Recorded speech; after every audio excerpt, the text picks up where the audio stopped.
আমি মা বলে গেলাম, আমার এই ছেলেটা বেশ্যা মহিলার মুখ না দেখা পর্যন্ত তারে মরণ দিও না। জোরে কন্যা নাউজুবিল্লাহ। ওয়াজ বুঝেন নাই? মা কি বরদোয়া করলো? বেশ্যা মহিলার মুখ না দেখাইয়া আমারে মরণ দি। মা দোয়া করে, বরদোয়া করে, আমার ছেলেটাকে বেশ্যা মহিলার মুখ না দেখাইয়া মরণ দিও না। বন্ধুরে আমার, মা এবার বরদোয়া দিয়ে চলে গেলেন। বেশ্যা মহিলার মুখ না দেখাইয়া মরণ দিও না। পাশেই বসবাস করতেন এক বেশ্যা মহিলা। বেশ্যা মহিলার পেটে বন্ধ বাচ্চা। ধীরে ধীরে বেশ্যা মহিলার পেটের বাচ্চাটা বড় হতে লাগলো। ধীরে ধীরে বড় হতে হতে হতে হতে বন্ধ বাচ্চাটা পৃথিবীতে আসলো। আসার পরে মানুষ যখন প্রশ্ন করে বাচ্চাটা কার, এবার ওই বেশ্যা মহিলা একটা ডাক দিয়ে বলল, বন্ধু ও দুলালপুরের যুবক, হৃদয় খুলে শোনো, মায়ের মর্যাদা কত বেশি, মায়ের ডাক আল্লাহর কাছে কত গ্রহণযোগ্য। মা যদি দরখাস্ত দিয়ে দেয়, এই সন্তানের ভবিষ্যৎ সোনার দিন বন্ধ অন্ধকার আচ্ছন্ন রূপে রূপান্তরিত হয়। এবার ওই বেশ্যা মহিলার বাচ্চা যখন আসলো, বাচ্চা মহিলাকে প্রশ্ন করা হলো, তুমি বাচ্চা কোত্থেকে নিয়ে এসেছো? কয়ে আমি বাচ্চা এনেছি হযরতে জুরাইজ থেকে। ওমা নাউজুবিল্লাহ কন্না। হযরতে জাবের রাদিয়াল্লাহু তাআলা আনহু থেকে হাদিস কানা বর্ণিত, আপনার আমার প্রাণের নবী, দো জাহানের বাদশা নবী, তিনি বলে দিয়েছেন, আল্লাহ রাব্বুল আলামিন একদিন জিবরাইলকে বললেন, ও জিবরাইল যাও যাও অমুক অমুক শহর তুমি উল্টে দাও, মানুষগুলোকে ধ্বংস করে দাও। জিবরাইল চলে গেল। চলে যাওয়ার পরে বন্ধু ওখানে গিয়ে দেখলেন আল্লাহর প্রিয় বান্দা আছে, জীবনে একটা মুহূর্তের জন্য আল্লাহর নাফরমানি করে নাই, এত বেশি নেক আমল করেছে। জিবরাইল ডাক দিয়ে বললেন, আল্লাহ তুমি আমাকে পাঠিয়েছো ধ্বংস করার জন্য, এখানে তোমার এমন একজন বুজুর্গ বান্দা আছে, জীবনে কোনোদিন তোমার নাফরমানি করেনি, জীবনে কোনোদিন তোমার কোনো আমল কোনো হুকুম সে অমান্য করেনি। আল্লাহ রাব্বুল আলামিনকে বললেন, আল্লাহ আমি কি তাকে সহ ধ্বংস করে দিব? আল্লাহ বললেন, তুমি তাকে সহ ধ্বংস করে দাও। ও মালিক, সে তো জীবন ভর আমল করেছে, তোমার গোলামি করেছে, প্রাণ উজাড় করে তোমাকে ডেকেছে, আমি তাকে সহ ধ্বংস করে দিব। আল্লাহ বললেন, হ্যাঁ তুমি তাকে সহ ধ্বংস করে দাও। কেন? কেন? এই কারণেই তুমি তাকে সহ ধ্বংস করে দিবে, কারণ তার সামনে অনেক অন্যায় অনেক অপরাধ হয়েছে, সে কোনোদিন প্রতিবাদ করে নাই। বুঝেন নাই? এটা হাদিস শরীফ। তো আমাদের মধ্যে অনেক মানুষ আছে না, যে অন্যায় দেখলে প্রতিবাদ করে না, আমি তো বেঁচে আছি, কিন্তু আসল বাঁচা এটা না, আসল বাঁচা মরা হচ্ছে ওপারে। আপনার যদি ক্ষমতা থাকে হাত দিয়ে প্রতিহত করবেন, যদি ক্ষমতা থাকে অর্থ দিয়ে প্রতিহত করবেন, তোর দিয়ে ঘৃণা করবেন, তাও আপনি ইমানদার হিসাবে। আমার আলোচনা হলো আজকে আমরা নষ্ট হয়ে গেছি, আমরা দুষ্ট হয়ে গেছি, আমরা পথভ্রষ্ট হয়ে গেছি। একটা মাত্র কারণ, ধর্মীয় চর্চা না থাকার কারণে। এর মধ্যে গুরুত্বপূর্ণ একটা বিষয় হলো, সমাজের মধ্যে বাংলাদেশে বিশেষ করে বাবা মার নির্যাতন বেড়েই চলেছে। বন্ধুরে আমার একজন পাগল ভক্ত আছে, ওনার বাড়ি হলো বগুড়া। অনেক ভক্ত আছে বন্ধু, ছেলেটাকে বেশি দিন হয়নি বিয়ে করিয়েছে। উনি মুরব্বী, উনি আমাকে ফোন দিয়ে বললেন, হুজুর আমার ছেলেটাকে বিয়ে করাইলাম, বেশি দিন হয়নি।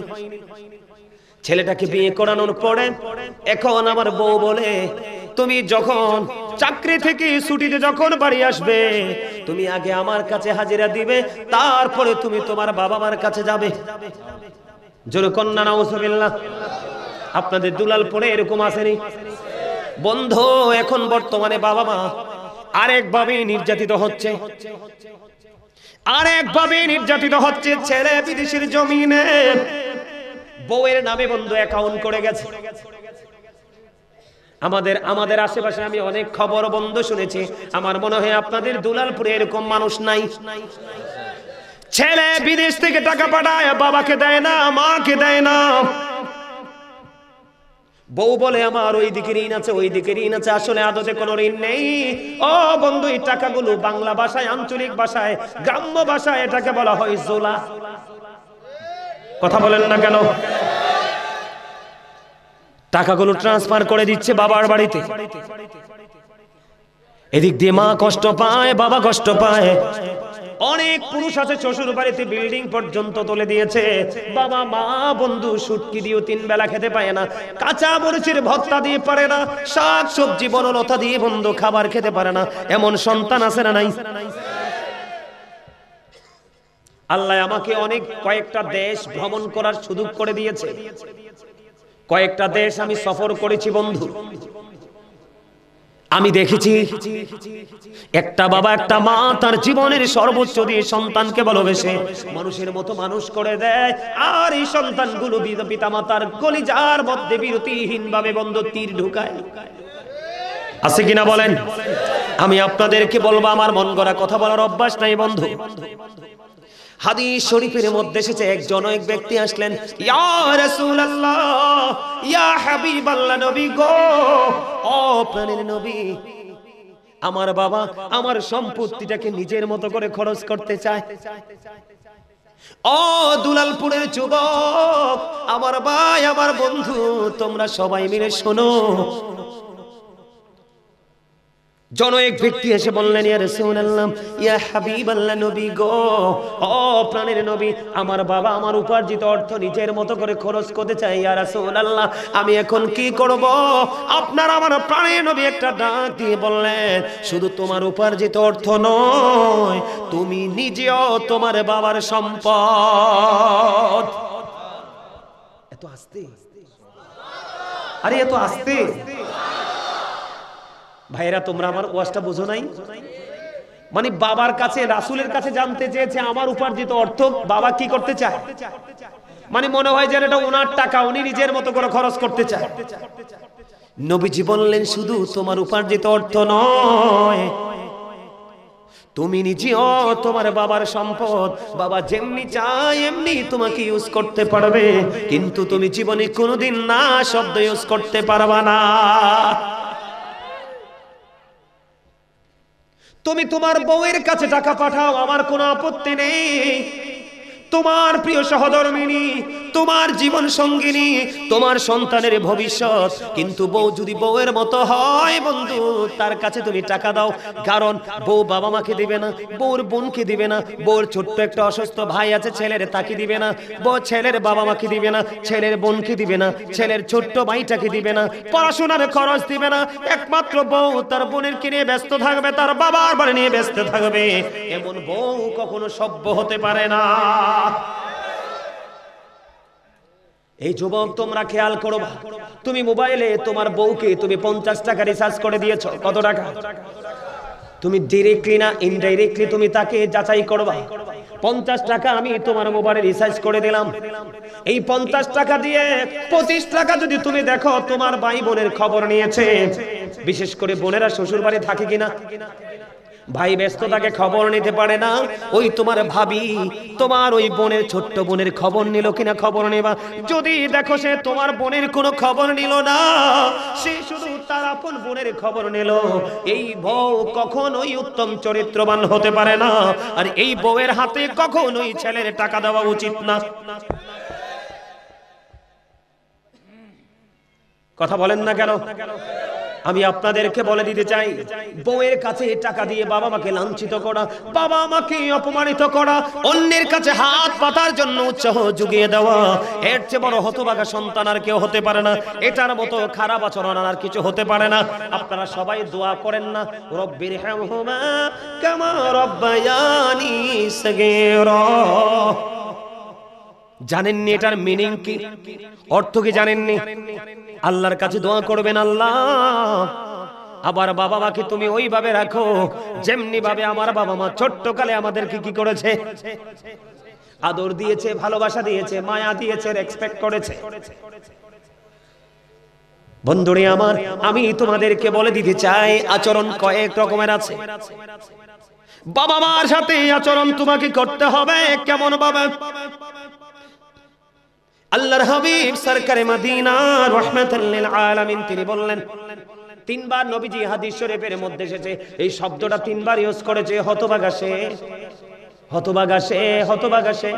নবী গো, কে গো সেই হতভাগা? ইয়া রাসূলুল্লাহ, ইয়া হাবিবাল্লাহ, নবী গো, কে সেই হতভাগা সন্তান? আমার নবী বলেছেন, বাবা মা দুজনকে পেয়েছে, বাবা মা দুজনকে পেয়েছে অথবা একজনকে পেয়েছে, তাদেরকে সেবা করে, তাদেরকে আদর করে, তাদেরকে ভালোবেসে, তাদেরকে সম্মান করে আদর করে যে ব্যক্তিটা জান্নাতি হতে পারলো না, তার মতো হতভাগা এই সৃষ্টি জগতে আর কোনো সন্তান হতে পারে না। যুবক, আমি তোমাদের শিক্ষার জন্য বলছি, আমি মিলাদে গেলে যদি কেউ হাদিয়া দেয়, আমি মিলাদে গেলে যদি কেউ হাদিয়া দেয়, ওই হাদিয়াটা আমি নিয়ে আগে আমার মায়ের হাতে দেই। মাহফিলে যখন যাই বন্ধু, মানুষ যখন আমাকে হাদিয়া দেয়, ওই হাদিয়াটা আমি আগে আমার মায়ের কাছে দেই। আমার প্রয়োজন হলে মা, আমার 500 টাকা লাগবে, 1000 টাকা লাগবে, আমি চেয়ে চেয়ে নেই বন্ধু। আমি আমার মায়ের কাছ থেকে চেয়ে নিতে আমি অনেক মজা পাই, কারণ এদিকে আমিও শান্তি পাই, আর অন্যদিকে আমার মা স্বাধীন বন্ধু, আমার মা যা মন চায় তাই করতে পারে। কখনো কোনো মানুষের কাছে হাত পাততে হয় না। কোনো মেহমান আসলে, আপন স্বজন, আমার মামার বাড়ির কেউ আসলো, আমার মা যদি 10টা টাকা দিতে হয়, কোনো ছেলের মুখাপক্ষি হতে হয় না। শুধু আমি নয়, আমার অন্য ভাইয়েরা যারা, তারা ইনকাম করে মায়ের হাতে দেয়। এই জন্য আমরা ভাইয়েরা সবাই সবার জায়গায় অত্যন্ত চমৎকার ভাবে আছি। কেন জানেননি? আমি কি বলবো? আপনাদের কি খারাপ লাগে আমার এই ওয়াজটা? খারাপ লাগে? আপনি কি মনে করেছেন এই কথার ওজন কত? খেয়াল করেন, নবীজি বলেছে, নবীজির কথায় কি কোনো সন্দেহ আছে? এই যুবক, তোমরা শোনো, হযরত মুহাম্মদ সাল্লাল্লাহু আলাইহি সাল্লাম was born in Arab country. His father's name was Abdullah. His mother's name was Amina. His father said died before he was born. He lost his mother in his childhood. He was very truthful. সবচেয়ে বড় মজার জায়গা হলো, সবচেয়ে বড় মজার যে সেন্টেন্সটা, মজার জায়গাটা হলো হি ওয়াজ ভেরি ট্রুথফুল। তোমার, আমার, আপনাদের, আমাদের সবার নবী ছিলেন শ্রেষ্ঠ সত্যবাদী। আওয়াজ তুলে বলেন আল্লাহু আকবার, আরো জোরে। খেয়াল করছেন বিষয়টা? নবীজি বলেছে হতভাগা সে, হতভাগা সে, হতভাগা সে, তিনবার বলেছে। কে সে হতভাগা? তোমরা মনে রাখবে যুবক, এই দুলালপুরের যুবকদেরকে বলতে চাই, বাবা মাকে কষ্ট দেওয়া হারাম, তাদেরকে ভালোবাসা ফরজ। তোমরা বোঝো না? এই যে কোরআন, দা হোলি কোরআন, পবিত্র গ্রন্থ, তা আসছে কোত্থেকে? লৌহে মাহফুজ থেকে, আল্লাহর অমীয় বাণী। আল্লাহ রাব্বুল আলামিন বলেছেন, ওয়াবুদুল্লাহ ওয়া লা তুশরিকু বিহি শাইয়্যান ওয়া বিল ওয়ালিদাইনি ইহসানা। জোরে জোরে আল্লাহু আকবার। নবীজি বলেছে তোমরা আল্লাহর ইবাদত করো। আল্লাহর সাথে আল্লাহ আল্লাহ রাব্বুল আলামিন জানিয়ে দিয়েছে কোরআন থেকে, কিন্তু তথ্য পাইছি কার মাধ্যমে? কথা বলে না। আরে ভাই, এই কোরআনটা আসছে কার কাছে? একদিকে আল্লাহর বাণী, কিন্তু পাইছি কার থেকে? নবীজির কাছ থেকে। তোমরা আল্লাহর কি করো? ইবাদত করো, গোলামি করো, দাসত্ব করো। ওয়ালা তুশরিকু বিহি শাইয়্যা, আল্লাহর সাথে কোনো কিছু কি করিও না শরীক। ওয়া বিল ওয়ালিদাইনি ইহসানা, মা বাবাকে কি করো? কথা বলে না। কি করো? এই আসল কথাটা কইছো, আমি চাইছি তাদের মুখ থেকে আসুক, মানে আয়াতের ধারা দেখে তারা অর্থ বুঝে নিয়েছে। সুবহানাল্লাহ বলেন না? মা বাবার খেদমত কি শুধু খাওয়াইলে হয়? ঈদের দিনে একটা কাপড় দিলে হয়? মা চাইছে চাইলে হয়? মায়ের ভালোবাসা হলো ওইটা, মায়ের কাছে গিয়ে বসবা, মাকে আদর করবা। মা কি খাবেন বলেন? মা আপনার জন্য কি করব বলেন? না, দেখবেন মা কোনোদিন সন্তানের কাছে কিছু চায় না রে, কোনোদিন মা সন্তানের কাছে কোনো কিছু চায় না। মা চায় আমার সন্তানের 1টি টাকা মজুদ থাকুক। কোনোদিন কোনো মা সন্তানের কাছে চায় না। মাকে জোর করে দিতে হয়, বাবাকে জোর করে দিতে হয়, সন্তানের নি কষ্ট হয়। জোরে কন্যা আল্লাহু আকবার। মা বাবাকে ভালোবাসবেন তো? বন্ধুরে আমার দিকে তাকাও বন্ধু। রাসূলকে প্রশ্ন করা হলো, ইয়া রাসূলুল্লাহ, ইয়া হাবিবাল্লাহ, নবী গো, ও প্রাণের নবী, আমার কাছ থেকে পৃথিবীর বুকে সবচেয়ে উত্তম, সবচেয়ে ভালো, সবচেয়ে মিষ্টি ব্যবহারটা পাওয়ার হক কার বেশি? তোমরা বলো তো কার? বাবা মা সর্বপ্রথম, কিন্তু তোমরা মা বলেছো, একেবারে হাদিস শরীফের সাথে মিলে গেছে। রাসূল বললেন ক্বালা উম্মুকা, তোমার মা। আবার প্রশ্ন করা হলো, ক্বালা সুম্মা মান, তারপরে কে? নবীজি বললেন ক্বালা উম্মুকা, তোমার মা, ইউর মাদার। আবার প্রশ্ন করা হলো, ক্বালা সুম্মা মান, তারপরে কে? ইয়া রাসূলুল্লাহ, নেক্সট টাইম কে? আমার নবীজি বললেন ক্বালা উম্মুকা, তোমার মা, ইউর মাদার। এরপরে আবার প্রশ্ন করা হলো, ক্বালা সুম্মা মান, তারপরে কে? আমার নবীজি বললেন ক্বালা আবুকা, তোমার বাবা। জোরে জোরে বলুন না আল্লাহু আকবার। মায়ের দিকে যদি তুমি একটা নজরে তাকাও, একটা হজের সওয়াব হয়ে যাবে। বলো হুজুর, প্রতিদিনই তো তাকাই, এই তাকানো সেই তাকানো নয়। তুমি যখন তোমার মায়ের চেহারার দিকে তাকাবে, তখন তোমার মধ্যে মায়ের প্রতি একটা করুণা জন্ম হবে। কেমন করুণা? মোহাব্বতের। যেমন তুমি তোমার মায়ের চেহারাটার দিকে তাকাইলা, তোমার কাছে মনে হয়েছে মায়ের চেহারাটা একটু শুকিয়ে গেছে, মা হাঁটছে, মাকে একটু দুর্বল মনে হয়েছে। তোমার কাছে এমন যখন ফিলিংস আসবে, আল্লাহ কয় কেমন পাগল সন্তান মায়ের, মায়ের দিকে তাকাইয়া কত চিন্তা তুমি শুরু করলে। আমি আল্লাহ খুশি হয়ে তোমার আমলনামায় 100, তোমার আমলনামায় একটা হজের সওয়াব দিয়ে দিলাম। ইয়া রাসূলুল্লাহ, প্রতিদিন যদি 100 বার তাকানো হয়, আমার নবী বললেন তোমার আমলনামায় 100 হজের সওয়াব দেওয়া হয়। বাবা সম্পর্কে যদি বলি, যেই সন্তানটা বাবার অবাধ্য, মনে রাখবেন, যেই সন্তানটা বাবার অবাধ্য, ওই সন্তানটা আল্লাহর অবাধ্য। যেই সন্তানটাকে বাবা দেখতে পারে না, বাবা সহ্য করতে পারে না, সন্তান দেখলে বাবার চোখ দিয়ে শুধু পানি ঝরে, ওই সন্তানটা আল্লাহর অবাধ্য। নাউজুবিল্লাহ বলেন না? আর জোরে বলেন না নাউজুবিল্লাহ। আর একটু মহব্বতে।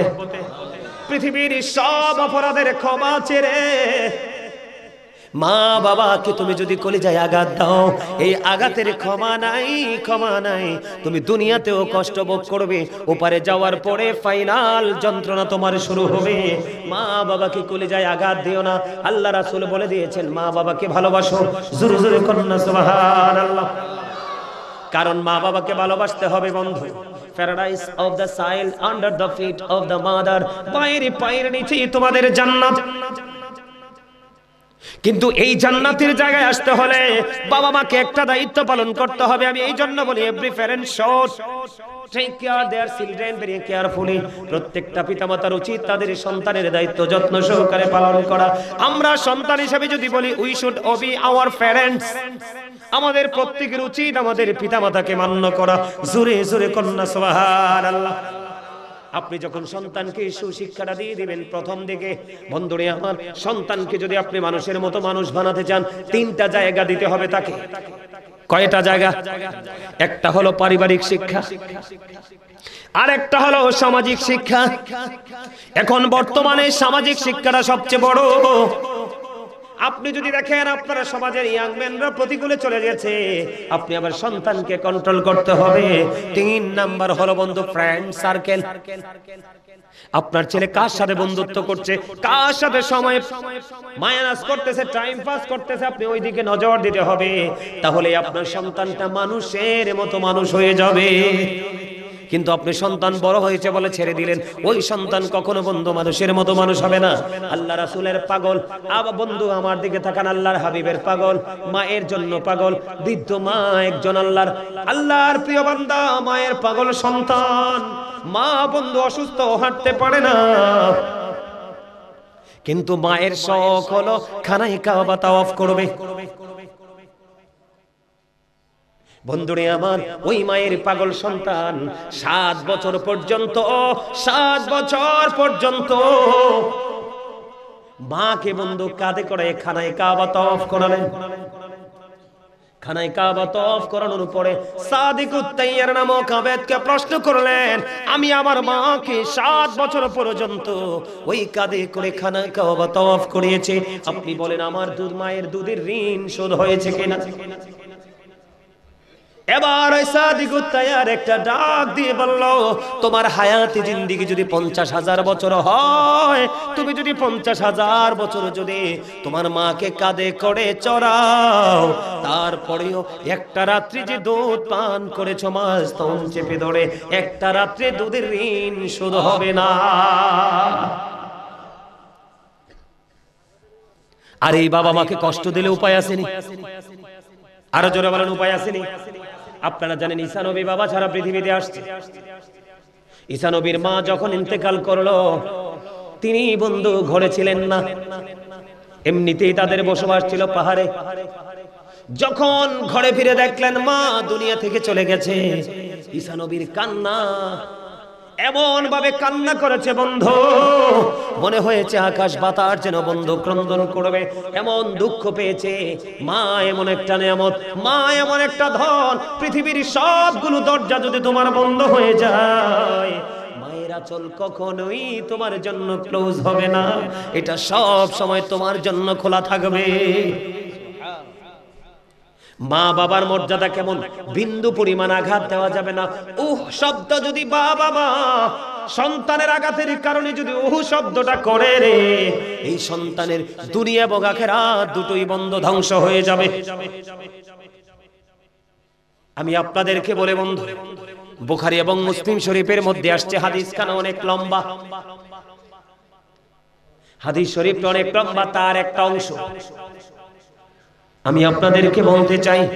বাবা মাকে অনেক বড় আঘাত দিতে হয় না, লাঠি দিয়ে মাথায় আঘাত করতে হয় না, বেত দিয়ে আঘাত করতে হয় না, হৃদয় দিয়ে যদি আপনি আচরণ দ্বারা গোপনে যদি বাবা মাকে আঘাত দেন, আপনার ভবিষ্যৎ বন্ধু ধ্বংস। আমি আপনাকে বলি বন্ধু, হযরতে জুরাইজ নামক বুখারী শরীফের মধ্যে এসেছে, হযরতে জুরাইজ নামক এক আল্লাহওয়ালা যুবক। বন্ধু, আমরা যেমন জামাতে নামাজ পড়ি, একত্রিত হয়ে নামাজ পড়ি, জুরাইজ এইভাবে নামাজ পড়তে তিনি পছন্দ করতেন না। আল্লাহর বেশি পাগল ছিল, বেশি বুজুর্গ ছিল, বেশি আল্লাহওয়ালা ছিল। লোকালয় থেকে অনেক দূরে তিনি একটা হুজরা বানালেন। হুজরা বুঝতে পারছেন নি? আপনাদের মসজিদের পাশে একটা হুজুর থাকার একটা জায়গা আছে না? কথা বলেন না কেন? আলাদা থাকার জায়গা আছে না প্রত্যেকটা মসজিদে? এইরকম একটা হযরতে জুরাইজ, খেয়াল করবা যুবক, তোমরাও তো যুবক, ওই জুরাইজ তো যুবক। এই যুবক জুরাইজ তিনি নামাজ পড়ার জন্য, ইবাদত করার জন্য একটা হুজরা বানালেন। হুজরার মধ্যে তিনি বসে বসে ইবাদত বন্দেগী করেন। একদিন তিনি নামাজের নিয়ত বেঁধে ফেললেন। এবার মা হুজরার বাইরে থেকে ডাকে, বাবা জুরাইজ, আমি মা এসেছি তোমার সাথে দেখা করার জন্য, আমাকে দেখা দাও। এখন তো জুরাইজ নামাজ পড়তেছে। জুরাইজ আল্লাহকে একটা ডাক দিয়ে বললেন, আল্লাহ, আমি তো নামাজ পড়তেছি, আমি কি নামাজ চালিয়ে যাব নাকি আমার মায়ের সাথে আমি দেখা করব? জুরাইজ মনে মনে চিন্তা করলেন, যেহেতু নামাজের নিয়ত বেঁধে ফেলেছি, আমি নামাজটা শেষ করে ফেলি। বন্ধু নামাজটা শেষ করে ফেললেন। নামাজ শেষ করার পরে এবার জুরাইজ হুজরার বাইরে এসে দেখে মা দুঃখিনী বাইরে নাই, চলে গেছে। জুরাইজ তো ইবাদতের জন্য বানিয়েছে জায়গাটা, খেয়াল করবেন। একদিন চলে গেল, দ্বিতীয় দিন আবার বন্ধু জুরাইজ নামাজরত অবস্থায়, ঠিক এমন অবস্থায় মা দুঃখিনী এসে ডাকছে, বাবা জুরাইজ, আজকে আমি তোমার সাথে দেখা করতে আমি মা এসেছি, আমাকে দেখা দাও। জুরাইজ বন্ধু আজকেও নামাজরত অবস্থায়, জুরাইজ নামাজ পড়তেছে। ওই গত দিনের মধ্যে আজকে আল্লাহকে ডেকে ডেকে বলছি, আল্লাহ, আমি কি আমার মায়ের ডাকে সাড়া দিব নাকি আমি নামাজ চালিয়ে যাব? এবার জুরাইজ কি করলেন, ওই গত দিনের মতো আজকেও তিনি নামাজ, যেহেতু নিয়ত বেঁধে ফেলেছে, তিনি নামাজ পড়তেছিলেন। নামাজ পড়তে পড়তে বের শেষ করে বাইরে এসে দেখি আজকেও মা নাই, মা চলে গেল। মা যখন চলে গেল বন্ধু, 2 দিন চলে গেল, তৃতীয় দিন আবার মা এসেছে হুজরাতে দেখা করবে। আজকেও এসে দেখি আজকেও জুরাইজ নামাজরত অবস্থায়। আল্লাহকে ডাক দিয়ে বললেন, আল্লাহ আমি তো নামাজ পড়তেছি, নামাজরত অবস্থায় আমি কি মায়ের ডাকে সাড়া দিব নাকি আমি নামাজ চালিয়ে যাব? এবার তিনি চিন্তা করলেন, না না আমি নামাজটাই চালিয়ে যাই। এক এক করে একদিন, 2 দিন, 3 দিন তিনি কিন্তু নামাজরত অবস্থায়, কিসের অবস্থায়? বন্ধুরে আমার, তিনি কিন্তু মাকে বকা দেয়নি, মাকে গালি দেয়নি, মায়ের সাথে কোনো ধরনের কটু বাক্য তিনি ইউজ করেননি। এবার 3 দিন মা আসলো, তৃতীয় দিন ও সন্তানের সাথে দেখা হলো না। এবার তৃতীয় দিন যাওয়ার সময় বলল, আল্লাহ একদিন নয়, 2 দিন নয়, 3 দিন আসলাম ছেলের সাথে দেখা করার জন্য, ছেলেটা আমাকে দেখা দিল না। আমি কষ্ট পেয়েছি, দুঃখ পেয়েছি। আমি মা বলে গেলাম, আমার এই ছেলেটা বেশ্যা মহিলার মুখ না দেখা পর্যন্ত তারে মরণ দিও না। জোরে কন্যা নাউজুবিল্লাহ। ওয়াজ বুঝেন নাই? মা কি বরদোয়া করলো? বেশ্যা মহিলার মুখ না দেখাইয়া আমারে মরণ দি। মা দোয়া করে, বরদোয়া করে, আমার ছেলেটাকে বেশ্যা মহিলার মুখ না দেখাইয়া মরণ দিও না। দেখেন মায়ের মর্যাদা কত বেশি, মায়ের শান আল্লাহর কাছে এত বেশি। ও বন্ধু, আপনি যদি আল্লাহ রাব্বুল আলামিনের জিকির করতে করতে জীবন উৎসর্গ করে দেন, সারা জীবন যদি নফল ইবাদত দুরূদ জিকির করতে করতে জীবন উৎসর্গ করে দেন, বাবা মার সাথে যদি আপনার সম্পর্ক ভালো না হয়, আল্লাহ রাব্বুল আলামিন ডেকে ডেকে বলে, হাবিব আপনি আমার বান্দাগুলোকে জানিয়ে দেন তাদের সম্পর্ক কশিন কালেও আমি আল্লাহর সাথে হবে না। বন্ধুরে আমার, মা এবার বরদোয়া দিয়ে চলে গেলেন, বেশ্যা মহিলার মুখ না দেখাইয়া মরণ দিও না। পাশেই বসবাস করতেন এক বেশ্যা মহিলা।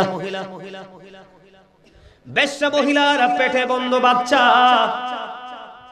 ধীরে ধীরে বেশ্যা মহিলার পেটের বাচ্চাটা বড় হতে লাগলো।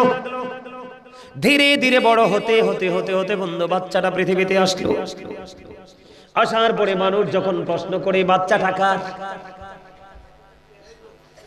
এবার ওই বেশ্যা মহিলা একটা ডাক দিয়ে বলল, বন্ধু ও দুলালপুরের যুবক, হৃদয় খুলে শোনো, মায়ের মর্যাদা কত বেশি, মায়ের ডাক আল্লাহর কাছে কত গ্রহণযোগ্য।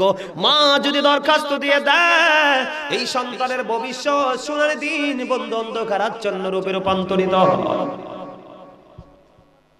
এবার ওই বেশ্যা মহিলার বাচ্চা যখন আসলো, বাচ্চা মহিলাকে প্রশ্ন করা হলো, তুমি বাচ্চা কোত্থেকে নিয়ে এসেছো? কয়ে আমি বাচ্চা এনেছি হযরতে জুরিস থেকে। ওমা নাউজুবিল্লাহ কন্না। জুরিস কি জানে? আসলে জুরিস তো কিছুই জানে না।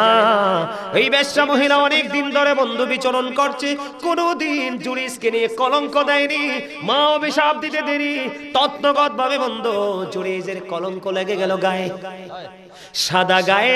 ও বন্ধু কাদা লেগে গেল, কলঙ্কের দায় বন্ধু কেমন করে এড়াবে? এবার তৎকালীন সময়ে যখন শুনতে পারলেন জুরিস ওই বেশ্যা মহিলার সাথে অবৈধভাবে আলিঙ্গন করেছে, মেলামেশা করেছে, ওই বেশ্যা মহিলার উদর থেকে অবৈধ সন্তান, জারজ সন্তান পৃথিবীতে এসেছে। এবার তৎকালীন সময়ে বন্ধু আপনার একটা জিনিস খেয়াল করবেন, মন্দ মানুষ মন্দ করলে মানুষের কিচ্ছু যায় আসে না, কিন্তু ভালো মানুষ যদি কিঞ্চিত পরিমাণ মন্দ করে, এটা কিন্তু কোনোদিন মানুষ বরদাস্ত করে না। তৎকালীন সময়ে যখন জানতে পারলো বেশ্যা মহিলা, কারণ একটা মহিলা জানে তার সন্তান কোত্থেকে আসছে, বেশ্যা মহিলা বলার সঙ্গে সঙ্গে তৎকালীন সময়ে ও বন্ধু মানুষগুলো ওই হযরতে জুরিজের হুজরাটা ভেঙে ফেললো, ওনাকে মারতে শুরু করলো, প্রহার করতে করতে বন্ধু চেঁচিয়ে চেঁচিয়ে ওনাকে ওনার হুজরা থেকে বের করে ফেললো। মানুষগুলো আশ্চর্য হয়ে গেল, ওই সরল মনা জুরিস, আল্লাহওয়ালা জুরিস, নামাজরত অবস্থায় কিছুই তো জানে না। এবার জুরিস তাদেরকে বলতেছে, কেন রে আমাকে তোমরা প্রহার করতেছো, বিরামহীন ভাবে কেন প্রহার করছো, আমার হুজরা কেন ভেঙে দিচ্ছ? এবার ওই মানুষগুলো বলতেছে, তোমার অপরাধ হলো ওই বেশ্যা মহিলার সাথে অবৈধ মেলামেশা করেছো, ওই বেশ্যা মহিলার উদর থেকে পৃথিবীর বুকে অবৈধ সন্তান আসছে। এবার হযরতে জুরিস জাতি বলল, ও এই জন্য তোমরা আমাকে প্রহার করছো, আমাকে একটা ঘটি পানি দাও। আপনাদের কি বুঝাচ্ছি মায়ের দোয়াটা কেমন করে বন্ধু বরদোয়াটা কবুল হয়ে গেল, আর ছেলেটার পাওয়ারটা কেমন, কতটা আল্লাহওয়ালা, এটা বুঝবেন এখন। এখন হযরত জুরাইজ একটা ডাক দিয়ে বলল, আমাকেই তোমরা একটা ঘটি দিয়ে পানি দাও। এবার জুরাইজকে পানি দেওয়া হলো। জুরাইজ এবার সুন্দর করে বন্ধু ওযু বানালেন। ওযু বানানোর পরে তিনি নামাজ পড়লেন। নামাজ শেষ করার পরে অসংখ্য মানুষ এই জুরাইজকে দেখতে আসলো, কলঙ্কিত জুরাইজ। আসলে জুরাইজ তো কলঙ্কিত নয়, মা যখন বরদোয়া দিল কলঙ্কিত হয়ে গেছে। এবার হযরত জুরাইজ বলল, বাচ্চাটাকে আমার কাছে নিয়ে আসো। বন্ধু ছোট্ট বাচ্চা মাত্র পৃথিবীতে আসছে। এবার এই ছোট্ট বাচ্চার উপরে এইভাবে পেটটার উপর হাতটা রাখলেন। হযরত জুরাইজ ওই ছোট্ট বাচ্চার পেটটার উপর হাতটা রেখে একটা ডাক দিয়ে বললেন, বাবু বলে দাও তোমার বাবা কে? ওই ছোট্ট বাচ্চা পৃথিবীতে এসেছে বন্ধু, ছেলেটা কত বড় আল্লাহওয়ালা, ওই জুরাইজ কত বড় বুজুর্গ। ওই জুরাইজের বরকতময় হাত যখন ছোট্ট বাচ্চার পেটটার উপর তুলে দেওয়া হলো, এবার ওই ছোট্ট বাচ্চার জবান খুলে যায়। জোরে জোরে কোন আল্লাহু আকবার। ছোট্ট বাচ্চার জবান খুলে দিল। ওই ছোট্ট বাচ্চা ইশারা করে দেখিয়ে দিল, ওই জুরাইজ আমার বাবা নয়, ওই রাখাল আমার বাবা। জোরে জোরে কোন আল্লাহু আকবার। জুরাইজের এটা কারামত কিনা? কথা বলে না কেন? তিনি যে আল্লাহওয়ালা, তিনি যে আল্লাহর প্রিয় বান্দা, এটা ওনার কারামত প্রকাশ হলো কিনা? আপনি আমি যদি বাচ্চার পেটের উপর হাত দেই, বাচ্চা কথা বলবেনি? কথা বলেন না কেন? বলবেনি। জুরাইজ যেমন আল্লাহওয়ালা ছিলেন, যে বাচ্চার পেটের উপর হাত রাখলে বন্ধু বাচ্চা কথা বলে, কলঙ্কের দায় সে এড়িয়ে যেতে পারে, কলঙ্ক মুক্ত হতে পারে। ওই জুরাইজ বন্ধু নামাজরত অবস্থায় এক এক করে 3 দিন মা ডাকছে, বাবা বাবা গো আমাকে দেখা দাও, আমি মা এসেছি তোমার সাথে দেখা করব, কথা বলবো। আমি আজকে দুলালপুরের যুবককে বলবো, মা এবং বাবা যদি ডাক দেয়, তোমার যদি লক্ষ কোটি টাকা ধ্বংস হয়ে যায়, তুমি ওই ধ্বংসের দিকে না তাকে মায়ের ডাকে আগে সাড়া দিও। তবে মনে রেখো, বাবা মা কখনোই সন্তানের ধ্বংস হওয়ার সময় ডাকে না। কথা বলেন না কেন? ছেলে নামাজরত অবস্থায় একদিকে অনেক বেশি বুজুর্গ, বাচ্চার পেটের উপর হাতটা দিতে বাচ্চা বলে দিল, রাখাল আমার বাবা। ওই জুরাইজের জীবনে পর্যন্ত কলঙ্ক লেগে গেল। শুধু মা দুঃখ পেয়ে উহু করে শুধু আল্লাহকে ডাক দিল, আল্লাহ 3টা দিন আসলাম, ছেলেটা দেখা দিল না, দুঃখ পেয়েছি, বদদুয়া দিল, কাজে লেগে গেল বন্ধু। পরে তৎকালীন সময়ে মানুষগুলো হাদিস শরীফের মধ্যে আসছে, জুরাইজের হাতগুলো চুমু খেতে লাগলো। ও বন্ধু, তার বিভিন্ন অঙ্গে চুমু খেতে লাগলো আর বলতে লাগলো, জুরাইজ আমরা বুঝিনি, তুমি একটা কাজ করো। কাজটা কি? তুমি যদি অনুমতি দাও, তোমার এই হুজরা আমরা স্বর্ণ দিয়ে তৈরি করে দিব। জুরাইজ বললেন, না না, আমার স্বর্ণ লাগবে না, যেমন ছিল তেমনই বানিয়ে দাও। এবার বুঝেন ছেলেটা কত আল্লাহওয়ালা, কত বুজুর্গ, কত ফরেজগার, আল্লাহ রাসূলের কতটা প্রিয়। কিন্তু এত প্রিয় হওয়ার পরেও কিছু সময়ের জন্য কলঙ্ক লেগে গেল তার কলারে। তাহলে যুবক, তোমরা আমাকে বলো, মাকে কষ্ট দিবা? মায়ের কথার অবাধ্য হবা? চাচি বলো, জেঠি বলো, খালা বলো, ফুফু বলো, দাদি বলো, নানি বলো, সবাইকে মূল্যায়ন করবে, সবাইকে মর্যাদা দিবে, তবে সবার আগে থাকবে আমার মা। কথা বলে না? তুমি চাচা, জেঠা, দাদা, নানা, মামা, খালা, খালু যা আছে সবাইকে তুমি মূল্যায়ন করবে, তুমি সবাইকে মর্যাদা দিবে, কিন্তু সবার আগে তোমার কলিজায় বন্ধু তোমার বাবা।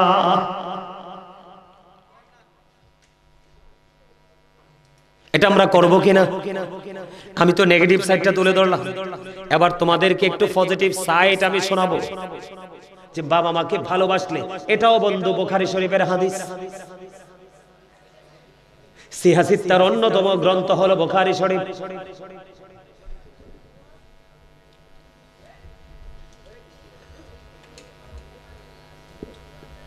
এই তোমাদের সমস্যা কি? বেয়াদবের একটা সীমা আছে তো।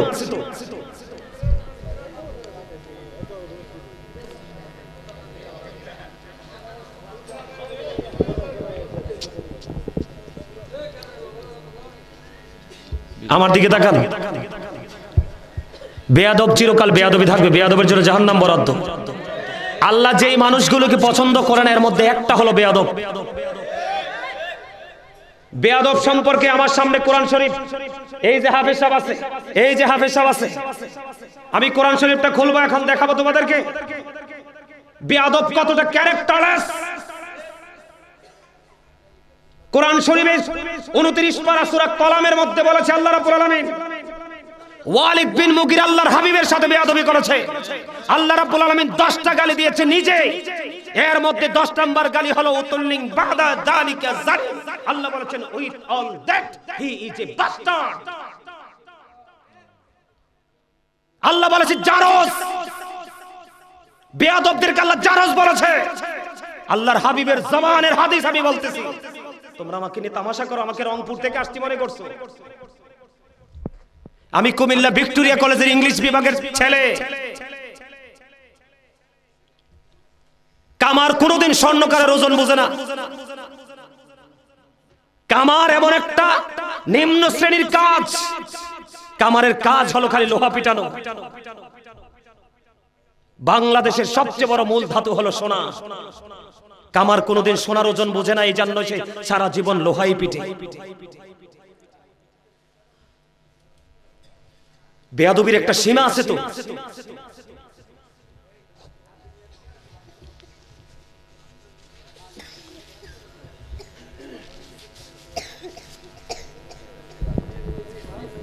আলোচনা আমি করতেছি 2 ঘন্টার উপরে, আসছি আপনাদেরকে বোঝানোর জন্য। আজকের এই আলোচনার জন্য, জীবনের জন্য যেন শিক্ষা হয়ে থাকে। এখনকার বক্তারা 1 ঘন্টা 1.5 ঘন্টার বেশি, 1.5 ঘন্টা তো বসানো যায় না। 4টা রাখে প্রোগ্রাম। প্রতিদিন আমি একটা করে প্রোগ্রাম করি, 2টা না, চাইলে ডেইলি 4টা করতে পারবো, কিন্তু করি না। তার কারণ হচ্ছে আমি এই জায়গাগুলোকে এত বেশি গুরুত্ব, এত বেশি প্রাধান্য আমি দেই এই জায়গাগুলোকে। এই জায়গাগুলো আমাকে ওপারের জায়গা করে দিবে। আজকে তোমরা যেভাবে জান্নাতের বাগানে বসছো আদব নিয়ে, বেয়াদবের জন্য না, কিন্তু তোমাদের জন্য ওপারে এরকম একটা জান্নাত। এটা তো ক্ষণস্থায়ী, একটু পরে ফ্যান্ডেল খুলে ফেলবে, আর জান্নাতের বাগান কে বলবে। কিন্তু ওপারে তোমাদের জন্য চিরস্থায়ী জান্নাতের বাগান বরাদ্দ করা আছে। আমি তোমরা যুবক ভাইদেরকে বলছি, তোমরা যুবক ভাইরা যারা আছো তোমাদেরকে বলছি, বাবা মা এমন একটা নিয়ামত,